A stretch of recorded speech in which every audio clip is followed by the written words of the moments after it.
And I'm not trying to be that guy in 2020. Nah. I can't believe it's going to be 2020, man. Yeah, decade, man. Oh, crazy. New decade.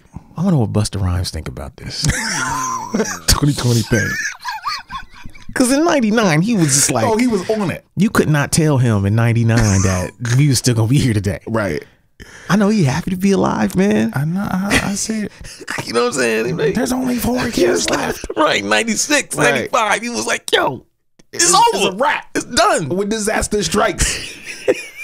Extinction level event. Right. Like what business was he neglecting when he was talking that 5 years left shit? It's I like, have no idea. Yo, Bus, man, you might want to save some of this show money, man. Why, nigga? It's only 4 years left. Hey, Bus, you might not want to go raw with that girl. Why? Fool, it's only 5 years left. I'm going raw. Wow. Bus, you might not want to splooge in her. Why, fool? It's only 2 years left. The baby don't. Everybody gonna be dead.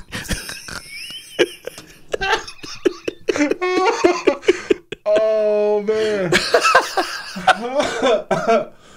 Oh shit. You know.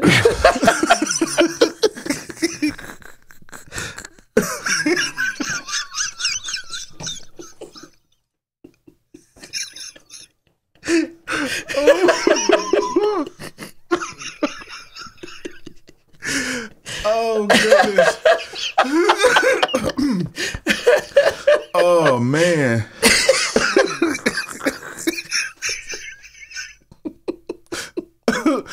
Oh, You can tell that fool shit.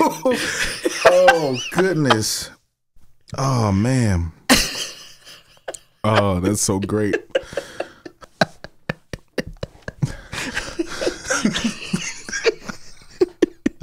Right, he was wilding out, man. You couldn't tell him nothing. Between 95 to 1999 at midnight, man. He probably committed mad atrocities. Just smacking people random. Right, Buzz, man. Don't smack the parking lot attendant. Why, fool? It's only 1 year left.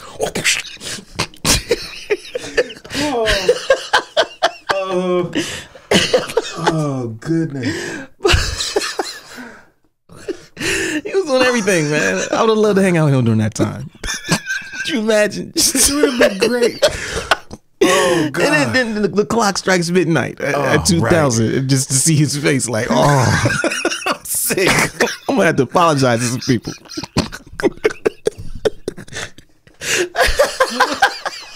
I guess I gotta put out a new record. Yeah, I guess I gotta keep going now. Let me hit up old girl to apologize. Guess I gotta take care of these kids. Pay this child support now. I thought we was not gonna be here. I got 27 kids now.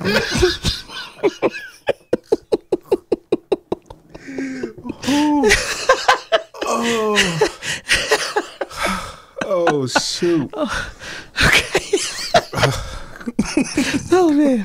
Yeah, I guess we got a podcast. Yeah, we do. Super duty tough work, man. Oh goodness. That is hilarious. We here, man. Oh, God, man. Whew. Oh yeah, man. It's December, man. It is. You know, we back on the block, trying to knock out this 30 days of discipline challenge. Yes, sir. And things are moving, as T.I. would say, expeditiously. Yeah, expeditiously. You know. And so, you know, we knocking the shit out, man. We grinding and we still doing the podcast, you know. And man.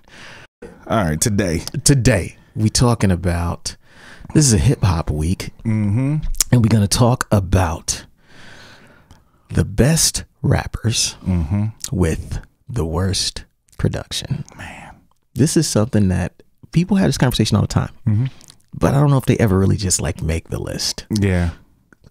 Of the guys who like and dive in a little bit. Yeah, because it's a lot of rappers who are really, really dope, but their production never matches their skill level. Ever.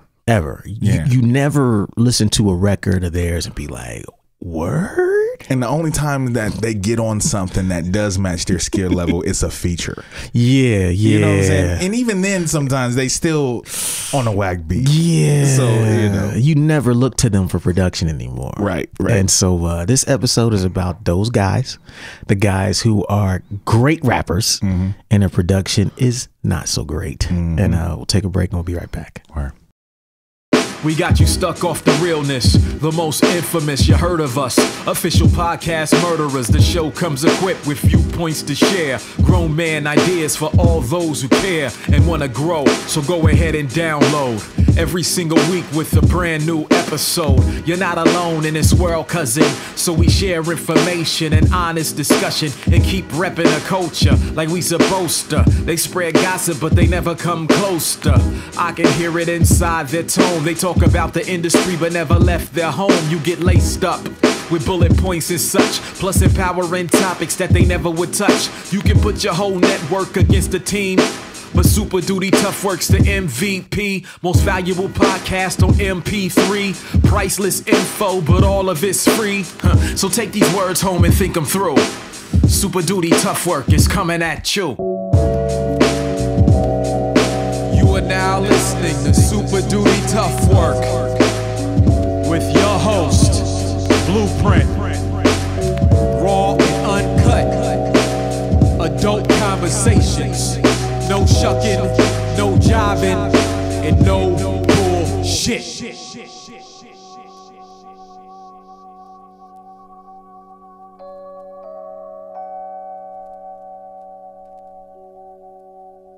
Okay, we'll start at the bottom, folks. This is honorable mention. And this is only honorable mention because, well, I'll say his name first. Number 9, Pharoahe Monch. Now, Pharoahe Monch, to anybody who raps, has to be no less than the top 5, 10 rappers. All the time. All the time. There's no... Is there a bad Pharoahe Monch verse? I haven't really heard one. I can't remember one. I can't think of one. He's like that guy. And he's been for a long time. Long time. Like late 90s? Yeah. Like easily. Yeah. It's crazy to think like his run as a rapper has been incredible. Incredible. But you very rarely listen to this record and be like, oh yeah, man, the beats on that record. Them joints.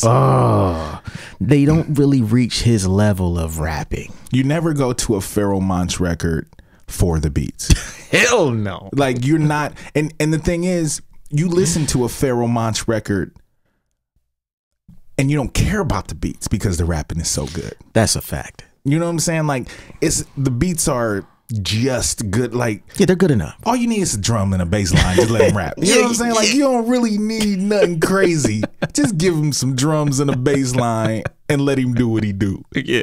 You know what I'm saying? Like, you know, despite the beats, you go listen to a Pharoahe Monch record. Yeah, I agree, man. Yeah, so like I wrote some notes and like the reason he's an honorable mention to me is because like he actually has some solid albums. Oh, his albums are good. They're solid. Yeah. Like I re-listened today and I was like, you know what? They're solid. I can't say he's put out a whack album. No. But he's got this habit on his albums of starting really strong. It's like the first 3-4 joints. Yeah, that's bangers. Right around track 5, the production, he'll try to hit you with a commercial joint, then a sing-songy joint, then some crazy synth shit that don't make sense, and then he'll hit you with another banger that was like songs 1 through 5. Right. Then he'll take 2 more tracks off, hit you with 1 more good song, 2 more bad songs, and that's it. Right. Yep. And the production is just like this, and it does its downward thing when you think about it from the beginning. It's like, oh man, his records all start out really great, but they're not bad records though, right? Because you can still say, oh, he's still got 5 really good songs on this record, 7 good songs on this record out of, or you know, 7 things I can play out of 12 songs. And even the songs that are bad, if you just listen to him rap, the raps are still so good. Yeah. You know what I'm saying? Like that you might like, well, maybe I'll listen to that just to hear that verse again. Yeah. You know what I'm saying? But it's not joints that you're going to bump. No. You know, like he got a couple records that I play, you know, like Desire.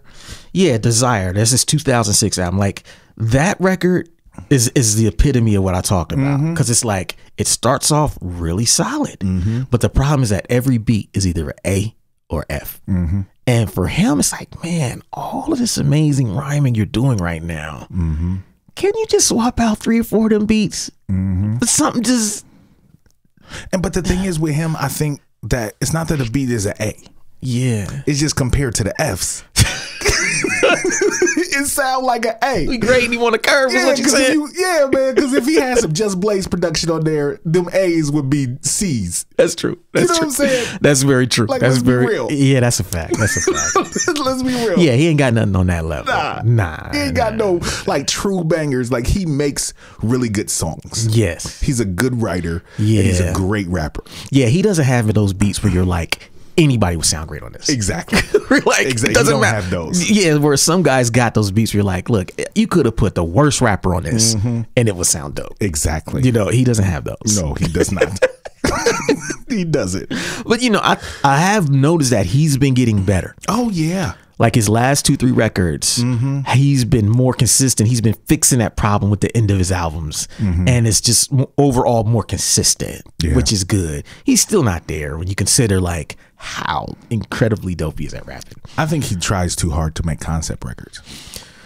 Instead of like all of his records pretty much have been concept records for the most part. I would agree with that. I would agree with that. If he would just bar out for about 8 to 10 joints, just give us bars. Yeah. I mean, it would probably be like one of the greatest records ever. Yeah, you're trying too hard, Pharoahe. Like even just had a Roots produce it. You know what I'm saying? Like you don't even got to go to Premiere or no. You know what I'm saying? Like just do what Black Thought did, basically. With his 2 solo EPs. Exactly. Because all he did was just bar out on those. There's out. No real concepts on those records. And they're amazing. Yeah. Amazing. Yeah, Black Thought. Yeah. Okay, so that's Pharoahe Monch. That's our honorable mention. And we got 8 of these joints. So we're gonna go to the next guy. Number 8 is Joe Budden. A lot of people, if you haven't really been paying attention in the last 8 to 10 years, you forget how good of a rapper Joe Budden really is. God. Because he's been in all this, online stuff. He's kind of like a media person / social media celebrity, reality star. And people forget that this guy was one of the dopest rappers who kind of, after 50 Cent started the mixtape thing, Joe Budden was the next guy. Oh my God. Who was just putting out mixtapes where it was just nothing but bars. Like 5-minute songs, 7-minute songs. No hooks. No hooks. Like his song, All of Me. Oh my God. That shit bring tears to my eyes. Don't that joint just fade out? Yeah, he's still rapping. Fades out, he's still rapping. Oh my God. He's got so many amazing lines on that song. And it's like heartfelt pain. You're just like, but it's so great. You're like, yo, this dude is one of the best writers I've ever heard. And people forget that now, but his career has been marred by not having production that matched what he was doing. Right. His production is okay. And Mood Music, it was started out as a mixtape thing, right? But then I think he just started trying to make them real albums because he's like, people don't want to really hear my real albums, so let me just turn Mood Music into the album shit. And he shouldn't know. Like, what was it? Mood Music 3 was the one, wasn't it? With All of Me on it? I think that might have been 3. Yeah, 3 or 2. I can't remember, but yeah. Yeah, that one, man. Oh, so much stuff. Oh, God. Yeah. And my problem with a lot of his stuff is that the production on there, it doesn't sound fully produced. Yeah, I would agree. It sounds kind of like he gets a beat CD from somebody, loops it up and just goes without going back to arrange it around what he's doing. Yeah, like a lot of the beats sound a little empty to me. Yeah. Like not a lot of bottom, a lot of mid action. And it sounds like the beats are doing too much behind him. Oh yeah. But they're not mixed well enough to where it's like. Yeah. And it's simple stuff that I think that if he was really collaborating with those people, it would get fixed. Right. You know how it was when we would do records. You'd rhyme over the sequence. I'd listen to it. I'd go home, disappear for a while, and then I would make it tweak it around your vocals. I don't think he's ever done that with anybody. Yeah, I think he's just like, fuck it. It's just bars. I don't care about the beats. Right. And I think that's why his records have never really stuck. Right. From his first record to now, he gets a little better. But I kind of feel like when I was going through this list, like if a guy goes more than 2 records with bad production, stigma. Yeah. It's bad. Can't come back from that. Nope. In people's minds, they're like, needs better beats. All the time. So Joe Budden probably got it right in like 2012. Right, we just like heard it. Nah, we've been 2000. Got bad beats. 2007, we was out, bruh. It's possible. It is possible. Because Pharoahe Monch was kind of like that. I went back there like, wait a minute. You got some joints. Yeah, you got it together. Yeah, you started learning it. yeah. And there's a couple other people on this list where they kind of got it together. Yeah. But it took them 6 to 10 years. Right. Are we supposed to wait? You're around some of the greatest producers ever. Yeah. And you keep picking Boo Boo the Fool from off your block, making beats in his basement, don't know how to mix a snare. It's bad. Come on, bro. Yeah, it's bad. So that's Joe Budden at number 8. Okay, we gonna go to number 7. And number 7, you know, this is just we going right up the street for this one. 'Cause this is one of his homies. Go right up the street. Number 7, best rapper with the worst beats, Royce the 5'9", pre-prime. Pre-prime. Because prime, every beat on those records banging. Yeah. Because it's Primo. Yeah. And Adrian Young. Oh man, I got some noise for. Okay, so his first record, 2002, Rock City. Intro beat is good. Friend beat is dope. Primo did it. Nickel 9 beat dope. And then I wrote notes like, this album sounds a lot like a Bad Nas album. Bruh. Because you know the funny thing is like, because you know a Bad Nas album, it'll have like 6 mediocre to bad beats in a row, and then they'll sprinkle in one Primo joint, right? And then they'll make another 5 or 6 back ones, and then there's another Primo joint. Right. Dog, that's what Royce did for the first 6 years of his career. Wow. Royce the 5'9" was making Bad Nas records, sprinkling one Primo beat every joint. 5 tracks. Dang. Dog. Go read it. It'll blow your mind. I was like, what does this record remind me of? That's funny. A shitty Nas record. That's funny as hell. Rock City, 2002. Funny. Bad Nas record. Build and Destroy, 2003. Really bad Nas record. Death is Certain, 2004. He started getting them together. Yeah, it's a little better. I remember I bought that one in Best Buy. Little better, but still got the premiere beat that pops in, you know, to make it like a Nas record again. It's like a slightly better Nas record. And but he's an amazing rapper. Yeah. His bars are great. When he tells a story. Yes. Like he's a very, very good rapper. Yeah. I think the thing that saved Royce and allowed him to make it to the prime era of his career is the Bar Exam mixtapes. Oh, yes. Because when I go back and I look at these records prior to that, I was like, yo, this dude was not cracking like that. But when those Bar Exams came out, he was, because then he got to rap over the best beats. Right. That was everybody else's beats. Yeah, exactly. For the first time, you never had to worry about his production. You're like, yo, these are crazy. And it was all the best popular beats, and he murdered them, destroyed them harder than the people who did them originally. Yep. And then it's like, oh, Royce is the man. Yeah. So then you're like, man, if this guy ever gets good production, it's a wrap. Yep. And he finally got good prime. Yes, enter prime, and like he got a little bit better with the stuff with the crew stuff with with Budden and Crooked Eye, Slaughterhouse. He got a little better there, but you started getting used to hearing him over good beats with the Bar Exam, and then I don't think he could go back to that subpar shit after that. Right. After Bar Exam, he's like, you know what, man? People are used to hearing me over the best shit just because he's mixtapes. So now I've almost forgotten about the bad stuff. Yeah. Like he's kind of turned it around in the last 7 to 9 years of his career. And he did release a record without Primo. I forget the name of it. The Book of Ryan. Yeah. That record was really good. Like it was a concept record, and it was a lot of stories about his life and like real introspective. It was actually a really good record. The beats were okay. Yeah. But the fact that it was a concept record and the fact that he's the last writer. Yeah. Like it worked. Yeah, he's dope. He's super dope. It's a shame that, like, you know, you look at his early career that shit was really bad. Like Not cracking. straight up Bad Nas records. Like they are really sequenced like a Bad Nas record where you get all hyped at the intro. The first song is aight because he's still hyped his theory. It gets bad, then he hits you with a primo joint, track 4. Yeah, wake you back up. And then it's just whack beat after whack beat, and you just forget the record. Like this is not a good record. But now he's pretty much put out more records with dope production than bad production now. Yeah. And so he's on the other side, which shows that you don't have to have whack beats forever. No, you don't. Like, just make the choice. Like you have access. We've talked about the access. Yes. You have access. Yeah. Call Pete Rock. Please. Could you imagine just the dope beats he gets just sent to him that will never, just even the no-name producers who just send him fire every day. Flames. He probably don't even listen to that shit. Probably not.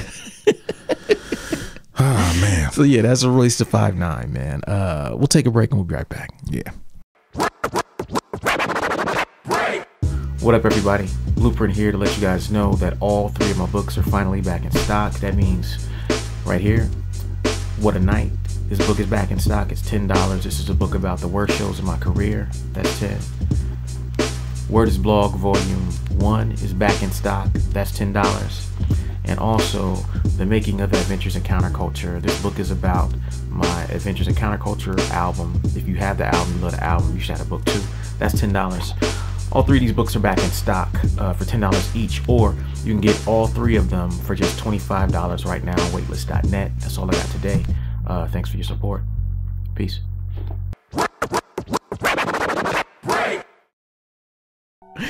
All right, folks, we back talking about the best rappers with the worst production. There's a lot of them out there.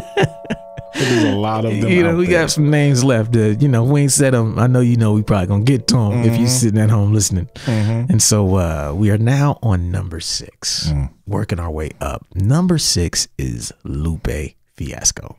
His first record was good. Yes. Second record had some joints on it, had some bad joints on it. Yeah. Then after that, it was a wrap. I love Lupe. I know you do. I love Lupe. I know it hurts you to say that. I'm a super fan of Lupe. I'm still a fan of Lupe. Such a good rapper. Great rapper. Yeah. Dog, come on.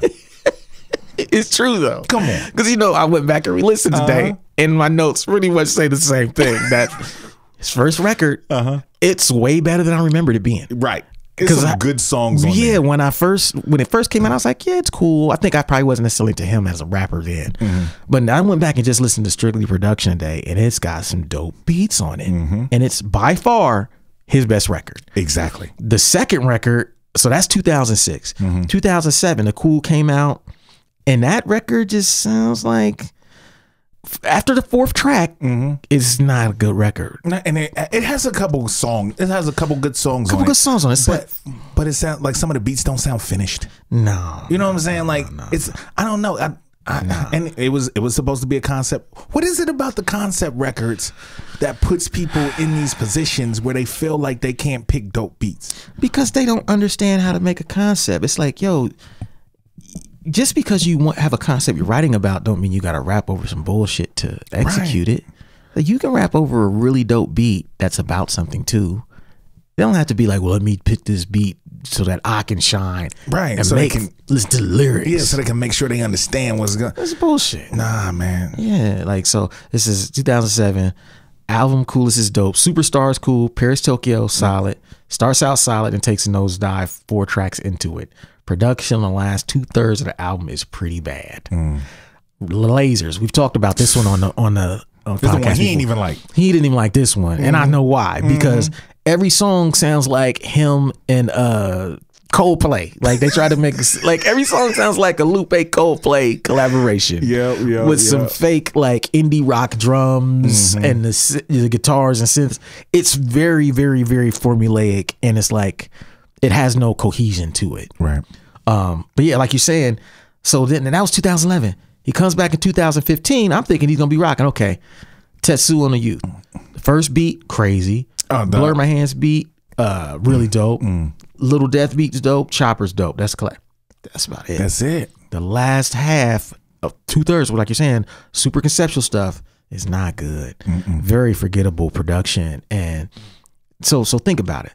From 2006 to 2015, basically, that's almost 10 years without having a record with solid production. Right. I mean, at least 50% of the record should have good beats. Right. But he's like on 1/3 of it, and he's just like, "It's cool." And it's a shame because he can really rap his ass off. Yes.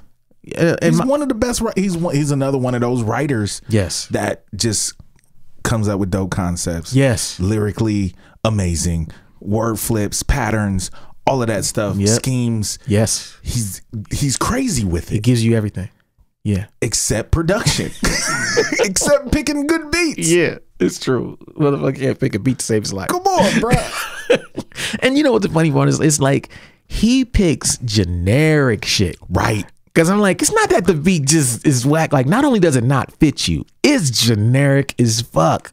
Like, it sounds bad trap beats. Yeah. He picks bad, like his new stuff when he does a lot of the double time and stuff. Like, it's like he's trying to do intellectual rap over trap, and it doesn't work because it doesn't fit him. He needs some boom bap shit with some hard drums, loud snares, and some samples, and just in rap. Yeah. Rap. Yeah, man. And if you're gonna, like you're saying, if you're gonna do some trap shit, get the best trap producer. Yeah, get Metro Boomin. Yeah. You know what I'm saying? Like, come on, man. Get the guy. Get Mike Will made it. Come on, like, man. Come on. You don't have to rhyme over generic shit that doesn't fit you. And sit with them, collab with them, and let them do something that complements your style. I don't feel like he does that. All the songs on this Tetsu and the Youth record sound like he left the vocals in the studio and producer just showed up and just remixed it and with a bunch of vocalists. Like, okay, we're going to take your verse and put over this beat. Yeah. And we're going to take your verse, put over that beat. It doesn't sound like he like wrote these things to that. It sounds like some Frankenstein type songwriting. It's a lie. It is. It's just a Frankenstein album.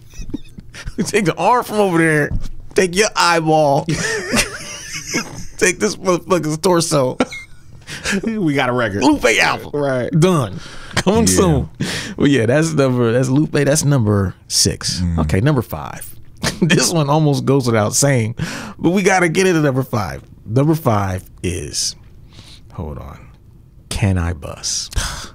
He never had a good beat. He could have been number 1. He could have been. He was supposed to be. He could. He was next.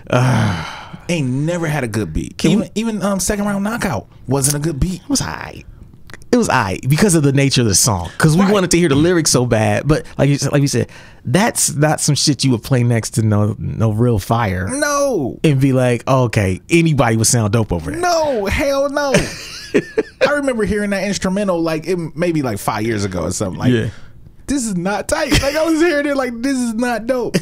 Like, y'all got to play the song for it to be interesting. The beat is not dope. No. It ain't got much going on in there, man. Yeah, the thing about Canibus that's wild is like, I can't remember a rapper that we grew up with that had a bigger buzz than him going into his solo record. Like, you think about like the features he was doing, he pretty much was right there on the cusp of that mixtape thing where guys were starting to really just get loose with like 32, 64, 100 bar verses. And this dude really came out of nowhere and became that guy in like 1 year. Yes. To where like he gets signed and they're just like, okay, now he's about to be the guy. You're like, yes, he's gonna change the industry. The real rap is coming back. Right. And his album was complete trash. Well, Wyclef was the executive producer. Yeah. Why? I think Wyclef just had to do it to get the record out. Because I don't feel like Wyclef even really did beats on that record. I don't know if he did or not, but it don't sound like no Wyclef shit. No, it doesn't. But I'm just saying, like, it doesn't seem like Wyclef would be the right choice to be the executive producer for a Canibus record. Yeah, well, you know, Wyclef, I'm trying to think. Fugees was what year? What year did that Fugees record blow up? 90, the 95, 96? Yeah, because Canibus was 98. So you got to understand how hot Wyclef was after that record. And then I wonder where your Carnival came out too. It probably was, I mean, around there. And Carnival, I just listen to that. Like that gets regular rotation. Yeah. It's still good. He had the green light of green lights. Right. You want to do something? Just do it. You random rapper off the street, Canibus. Fuck it. Wyclef will make that shit crack. I mean, think about it. This motherfucker made Proswell crack. Right. The Fugees' first record was terrible. Oh, it was horrible. And then he comes. Two good songs. One was a remix. Exactly. He comes back, does their second album, Diamond. Diamond. Of course they're gonna give this fool the green light. Created stars out of everyone. Pras couldn't rap. No. I think Pras's solo even did well. He did some numbers. He did platinum. At least gold. Yeah. Yeah. So like they're probably thinking, if anybody can make Canibus sell, it's Wyclef. Yeah. He made him like Proswell. Right. Why not? Canibus can out rap him. We know that much. Right. And it just didn't work, man. Like the record, like only good beats on there. Second round knockout. It's not that crazy, like you said. Get Retarded, which is okay. Get Retarded is okay. Yeah. And you know what the thing too, we gotta preface this is that 98 was still like the boom bap era. I know. There was a lot of fire coming out in this era. Like So it still many was producers raucous available. era. It was still like, you know, ABB records. Like there was a lot of, you know, like I mean, Gangstar was still making yes, records. yeah. You know what I'm saying? Like Primo was like coming out of the prime Primo. Like still the man Primo. Yes. You You know what I'm saying? Yeah. Pete Rock was still around. Yeah. At their prime.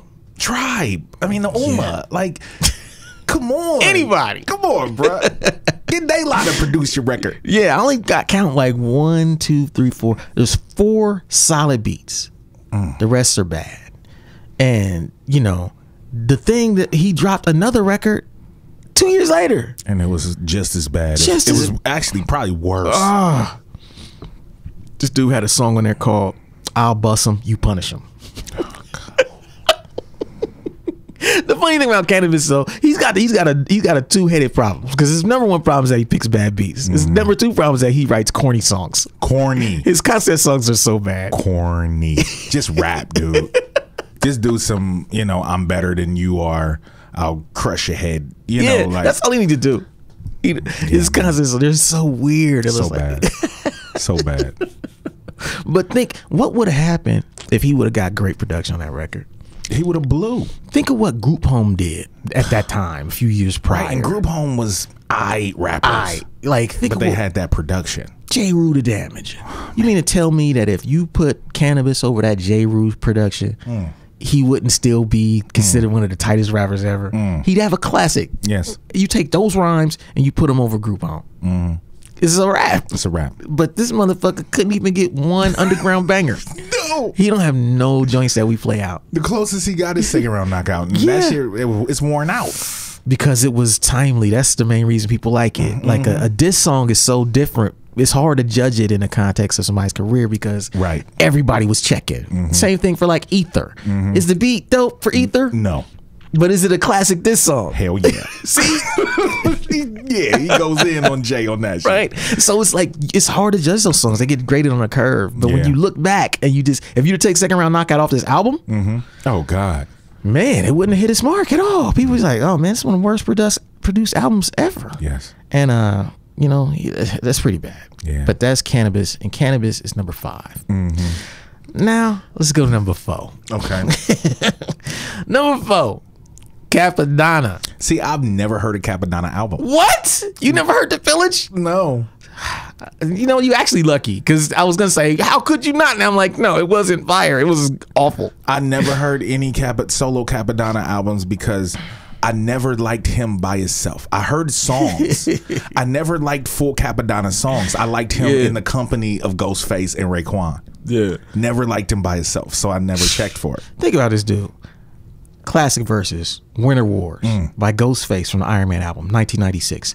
Ice Cream by Raekwon, 1995. Camé from Ghostface and Iron Man, 96. Daytona 500, same record, 96. 97 Mentality, single, 97. Woo Wear, 96.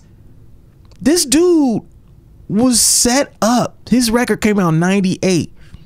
He was set up to be that guy. Can you set up a rapper that any better than that? Dog, you're on classic Wu-Tang songs. Ice Cream, Winter Wars, and he was killing them. Yes. His verses are memorable. His verses are memorable, and his style was so, like, it fit well with the Wu. Yeah. You know, I just couldn't get into him by itself. Like I said, I heard a few solo joints, and I wasn't. his singles, what was bad about the Pillage was that the 2 singles were crazy. Like the Milk This Cow and Slang Editorial, they're produced by True Master. Okay. So it's got that classic fucking Wu-Tang swing soul sample shit. You're like, oh, this record about to be crazy. Oh, and then that's the only 2 joints. That's it. That's it. It's not only bad, it's awful. Really? You know when RZA would make an awful beat, and you'd be like, what the fuck? Were y'all on Dust? Right. It's got a lot of Dust Head bad production on it. The Pillage is by far the worst Wu-Tang record across all of them and all of their affiliates ever. Even You Got? Even You Got. You Got is better than fuck. His record is not as bad as Cappadonna's record. Wow. Cappadonna's record is awful. If you were to take Slang Editorial and Milk This Cow off that album, bruh, you would just be like, how did this get released to the public? This is that bad? It's awful. I gotta listen to it just to get it. Yeah, it's so bad, bruh. And to think this guy was set up, he could have been at Raekwon, you know what I'm saying, Ghostface level. If he would have dropped the dope record right then, he was set to blow the fuck up. Because him and Killer Priest, were really the first two affiliate guys to pop. Right. And it's like, yo, Killer Priest record was a classic. Yeah. Heavy Mental. He did his job. Yeah, he did his job. He carried the torch. Right. Capital? No, man. Absolutely not. I gotta hear it. I gotta listen to it. Yeah. It's god awful. Yeah, because when I saw his name on the list, I was like, okay, I got it. I'm sure Print has a reason because I didn't know. You know what I'm saying? Wu-Tang fans at home, weigh in on this in the comment section. I think we can all agree that The Pillage is easily one of the worst, if not by far the worst Wu-Tang record ever dropped. Wow. By them and all their crew. Wow. You know what I mean? Like, it's bad. Like, I thought the RZA had a couple duds in his catalog. Yeah. Because I wasn't a fan of Bobby Digital. I wasn't a fan of a lot of the RZA's solo joints. Right. But this record, though, production, it's embarrassingly bad. Dang. You talking like it's that bad, dog? Come on, man. I got to hear it. I got to listen now. This was a cash grab. I feel got. I paid for that record. This is how you get got. They got me, man. So that's Cappadonna. Don't give me. Yeah, I got. So that's number 4. We'll take a break and be right back. Yeah. What's up, everybody? The deal we're running today on waitlist.net is 2-Headed Monster CD plus 2-Headed Monster t-shirt for just $20 total. That's the t-shirt and the CD for $20 total. The t-shirt we have in every size. That's small, medium, large, extra large, and 2XL. Every single size, men's sizes, we ship internationally.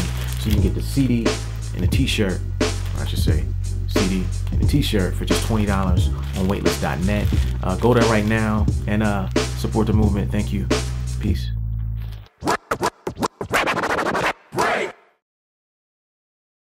All right, we back at this motherfucker. Yeah. Leaving no great rapper spared from our rap. Right. If you're a great rapper, understand this hurts us more than it's gonna hurt you. It does. It is kind of painful. Yeah. The fact that some of these rappers I really, really, really enjoy as rappers, and when they drop a record, I get sad because I know, like, I'm gonna check it out. But I know your heart broke before you even listened to it. Like, I know it's gonna be bad beats on there. I know. I already know what it is. Yeah, man. It makes you really appreciate like the jobs that really good producers do. You know, like sometimes, like you're saying, like a Pete Rock, a Premier, like guys who will do a whole record with somebody and, you know, and make it just sound dope. You know, and just sit there and mold it and sculpt it. And they make some guys are marginally talented, but they're making damn near classic records with these guys. Right. And we got guys who can rhyme circles around those guys, and they can't even make 4 good songs. Yeah, and it also makes you appreciate rappers with good ears. Yeah. That can pick good beats too. Yeah, that's a skill in itself. That is a skill. I mean, like, you know, love him or hate him, Jay-Z can pick some fucking beats. Yeah, Rick Ross can pick some fucking beats. Kanye, producer, but if you know, he can if you take the last 5 years of his career out, yeah, his ear for beats is great. Very, very good. Yeah, man. Like MOP. Come on. I mean, even Lil Wayne can pick good beats. He picks some horrible beats too. Every now and again. But he picks pretty good fucking beats. Yeah, it's a skill. Yeah. It's like you can rap. You're doing yourself a disservice by not picking good beats. You know what I mean? Like you ain't like you're good. Yeah. When you're on that level, it's not enough just to be a good rapper. It's not enough to be just a dope rapper. You have to have banging production as well. Yes. To stay on that level of sales and popularity and shit. Yeah, I agree. So number 3.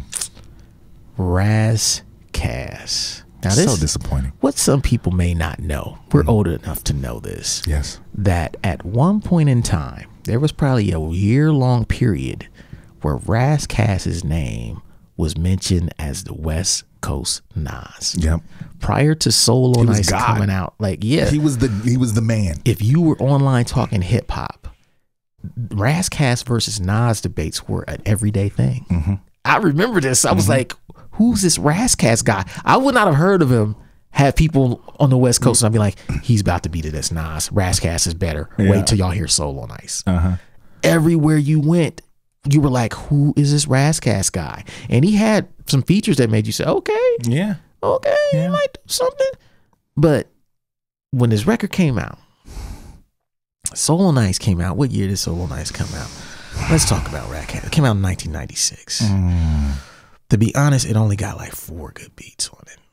If that. It's like, if that. Marinate just because it got that West Coast, that feel good vibe. It's some vibe music. Yeah, but he was thought to be the best rapper the West had produced to that point. Yeah. Like he was like, oh nah, he was that guy. Yeah. Y'all got Nas, we got Ras Kass.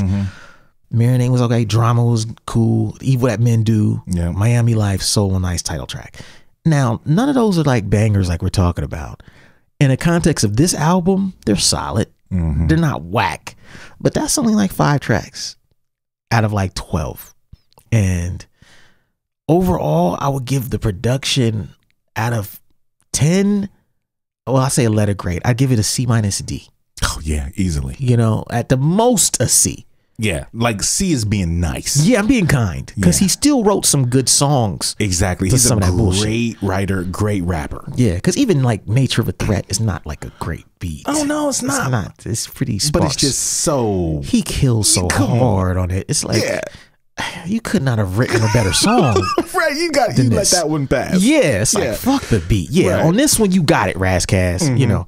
And so that record kind of put him in a fucked up position because now you got the guy who's hailed as the next Nas from the West Coast who flops on his debut album because the production was whack. Yep. So he comes back 2 years later. Ras Assassination. Now let me tell you the irony of this shit that I forgot about. There's an interlude on this record with him and Mac 10. Do you remember that? And Mac 10 says, "Hey man, what's up with you, Ras Kass?" Ras Kass, "Oh man, just working on this record, man." And Mac 10 says, "Oh word, man, we've been waiting on that, but the streets been talking about you, man. What the streets been saying about me?" "Well, the streets been saying that, you know, your beats is kind of delicate." Oh, for real? Yeah. And Ras Kass says, "What? Fuck a beat. I'm a lyricist, nigga. I don't give a damn about no goddamn beat." Okay. This is track 4 or 5. I remember it vaguely. I gotta listen to that again. Dog, he has an interlude about having whack beats. And Mac 10, fuck it. Yeah, he says fuck it. On his whole record, he just says he don't care. Hey, that answers the question. So for those at home wondering what this record sound like, it sounds like a dude said fuck it.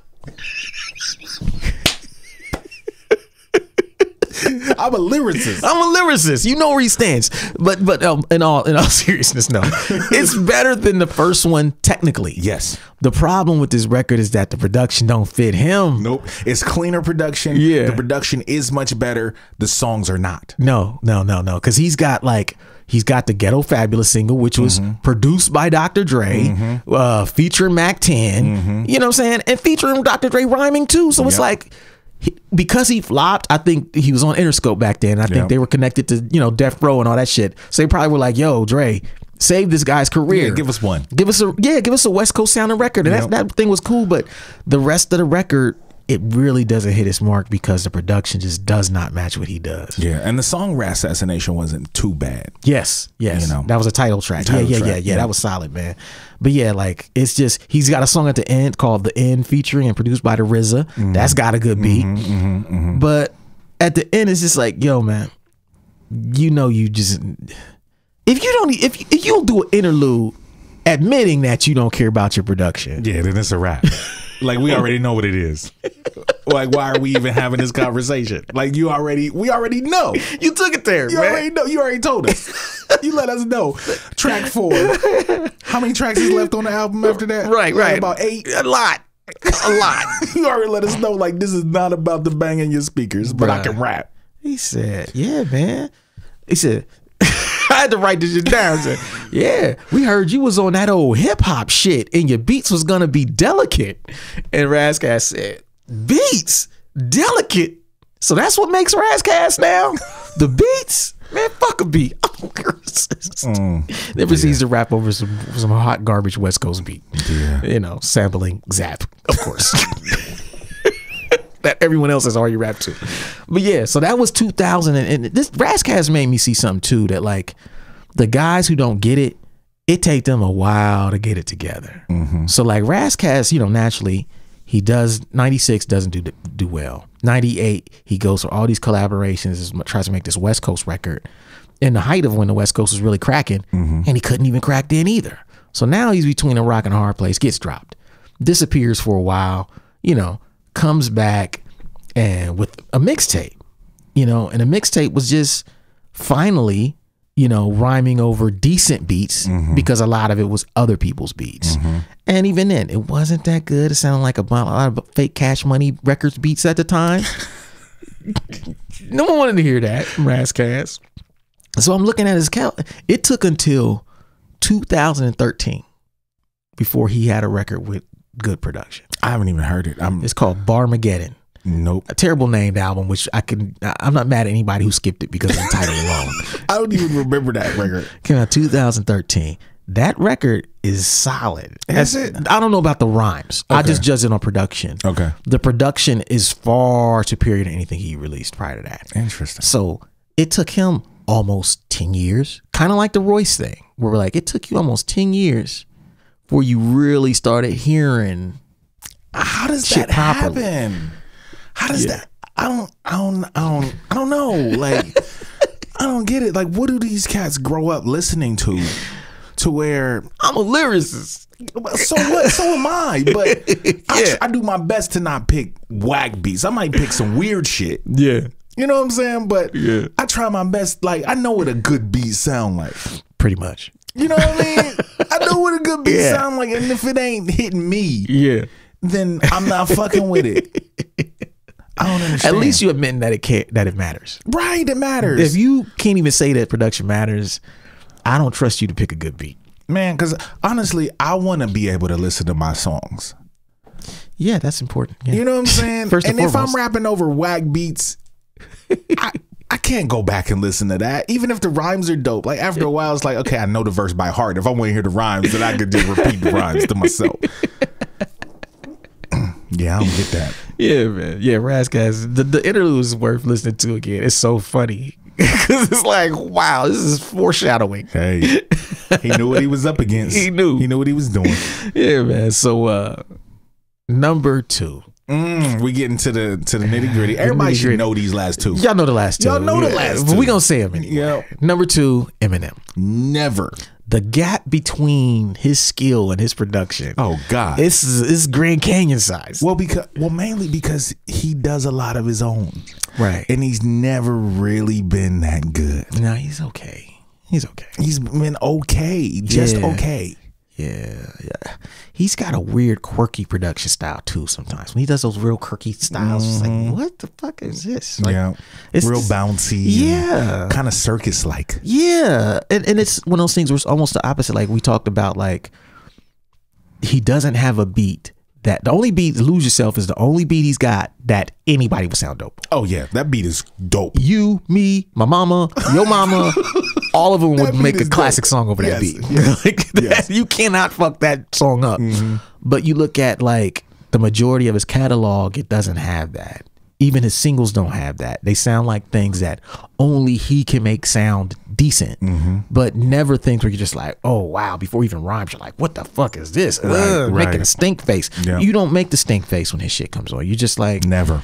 Oh, I guess he made that work. Yeah. That's how I feel when I listen to his production. It's like he made that work. Yeah. But when you consider how good he is, I guess it's a testament to how good he is that he can make those beats work. I guess so. I guess. But but outside of that, nah. Because even listening to his records, like, there's, other than Lose Yourself, there's no songs, honestly, that have memorable beats. Right. There's nothing that I remember about the production on any of his stuff. Even like Stan was okay. Yeah. You know what I'm saying? Like, there's, you know, because of the Dido sample. But there's nothing really that has any like staying power.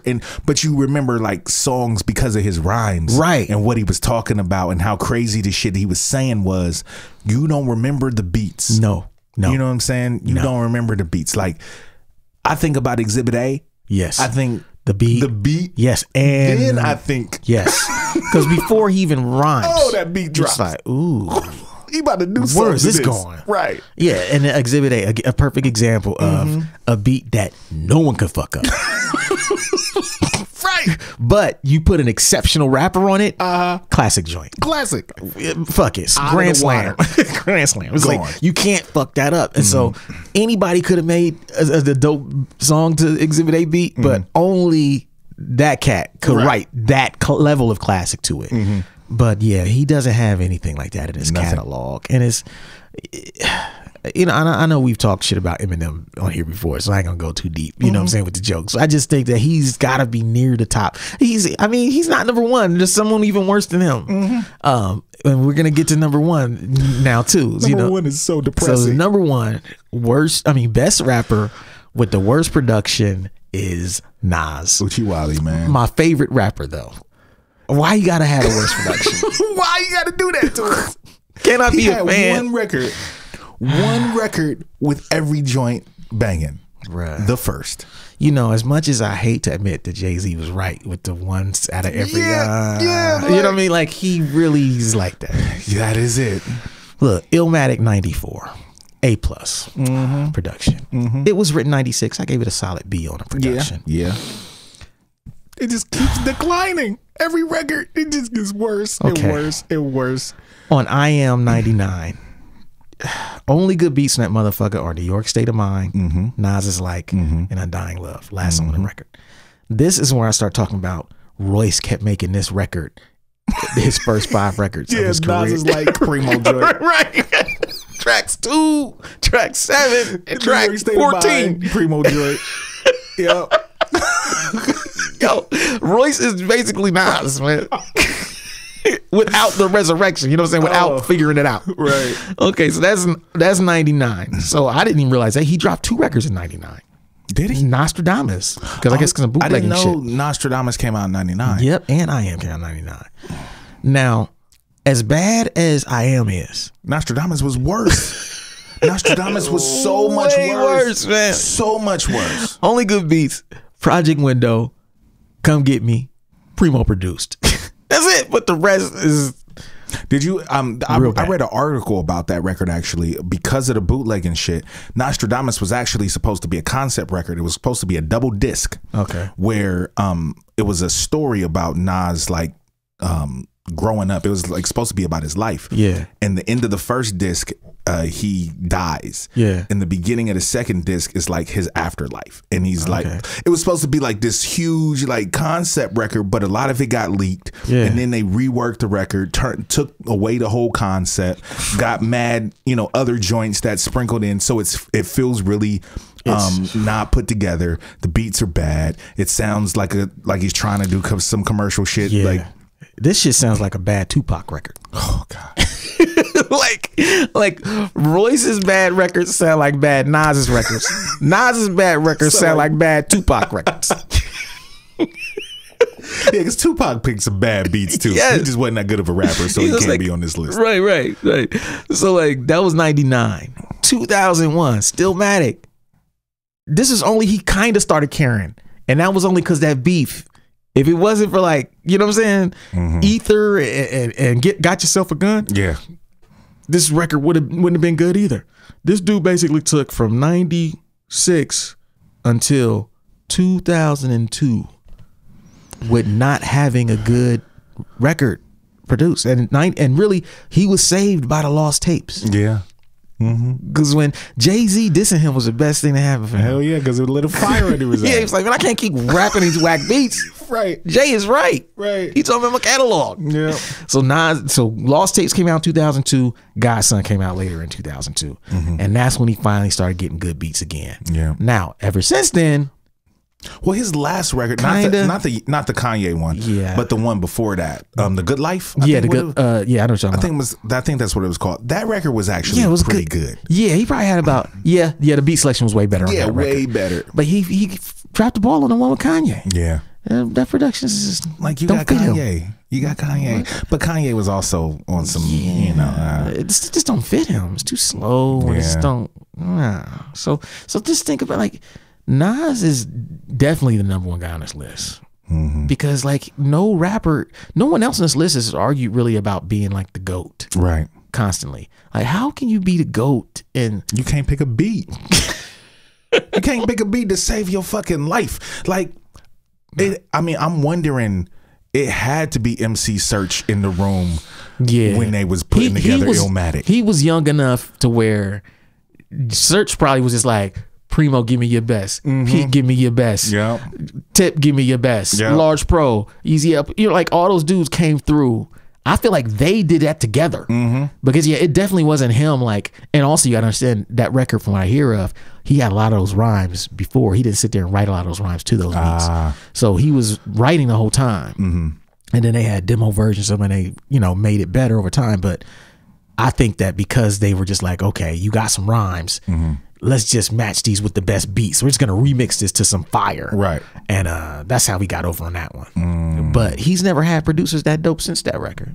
Why not? Nas. Like this is what I don't understand about this list is that most of these rappers are in that upper echelon of hobnobbing to where I'm sure their phone is full of some of the best producers, and if not, if they hit somebody on Twitter or whatever, like, yo, can you send me a couple beats? I'm sure it wouldn't be a problem. Oh, it's never a problem. I think it's just they got that Ras Kass disease, man. Fuck. Is that what Ras Kass is about? Beats. I'm a lyricist. Even Black Thought gets good beats. Yeah. Black Thought knows how. I mean, he knows how to make a good record. Yes. Yeah, and if you're just gonna rap, just create shit to rap over. Just pick flames. Yeah, that's it. Just pick fire cypher beats. Yep. Like the shit that come on to make people freestyle. Maybe like a 4-bar change here and there. Yeah. So Nas. Yeah. So that's it. That's number one. So he is number one. So let me read them back, man. Honorable mention was Pharoahe Monch. Number 8, Joe Budden. Number 7, Royce da 5'9". Number 6, Lupe. Number 5, Canibus. Number 4, Cappadonna. Number 3, Ras Kass. Number 2, Eminem. Number 1, Nas. Nas is like one of the only good songs on that record. Right. Clearly. But yeah, I'll see y'all next week. All right, peace. Thank you for listening to Super Duty Tough Work. Subscribe to the podcast on iTunes. Follow the podcast on SoundCloud. Peace. Shoot, I got styles already that's more complex that nobody know about. I mean, Super Duty Tough Work.